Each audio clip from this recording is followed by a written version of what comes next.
Hey, here are 5 stupid things I've noticed about chick tracts. They are everywhere. Years ago, I worked maintenance at a truck stop where most days you couldn't jerk off in a circle without flinging at least a drop or two of white honey on a chick tract. And it wasn't just there. Aspiring evangelists leave these things everywhere, in public restrooms, in libraries, at bus stops, at the post office, pretty much anywhere where there's enough of a horizontal surface to hold one. You've probably seen them yourself. They're these little 3x5 mini comics that desperately want you to know that Jesus loves you. And you better love him back if you know what's fucking good for you. Chick tracts are some of the most awful little things I've ever seen. And here are a few more reasons why they're stupid and why I kind of love them. They are of poor quality. Most of the art in chick tracts is the work of either Jack Chick himself or another artist named Fred Carter.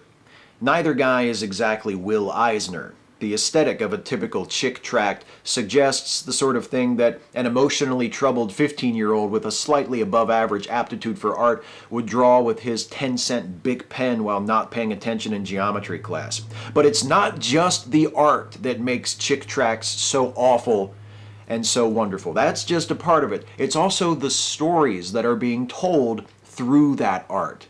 Most of the really memorable chick tracts all have one thing in common. They are paranoid as hell. Spiritual warfare is a big theme throughout chick tracts. The world is filled with lethal threats to your life and your immortal soul, and you better watch out because you are surrounded by evil forces and people who are doing the devil's work, and brother, if you don't have Jesus, they will fuck your shit up.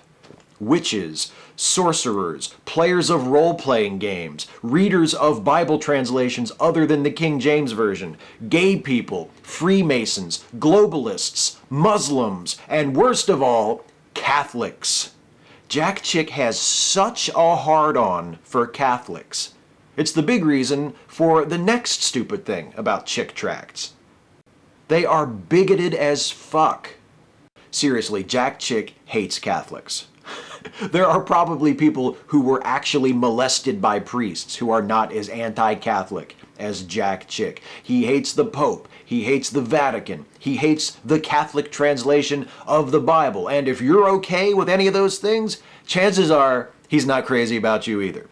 Now, I'm not a huge fan of the Catholic Church myself, but my negative opinion of it is based more on things like the false or unverifiable nature of its supernatural claims, its stubborn and regressive opposition to women's rights, gay rights, and easy access to contraception and abortion, and the centuries it spent protecting rapists and pedophiles in the ranks of its priesthood. Jack Chick's problem with the Catholic Church, on the other hand, is based on his belief that it is a global demonic cult that mocks the true Christ and glorifies the Prince of Darkness. So, we just come at it from a different angle. They are presenting Christianity at its craziest. Jack Chick has a website, and the most frightening sentence on that whole crazy-ass website is on a banner that's at the top of every page. Chick tracts get read. And not always by smart-ass atheists who appreciate them ironically, one would assume.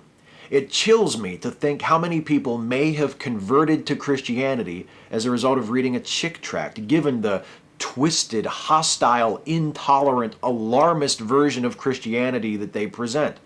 A Christian of the Jack Chick type would be xenophobic, homophobic, harshly prejudiced against members of other religions and non-religious folks such as myself, dismissive of the theory of evolution and other key concepts of modern science, and neurotically concerned with the dangers posed by invisible international government conspiracies. I mean, what would that type of a Christian even look like?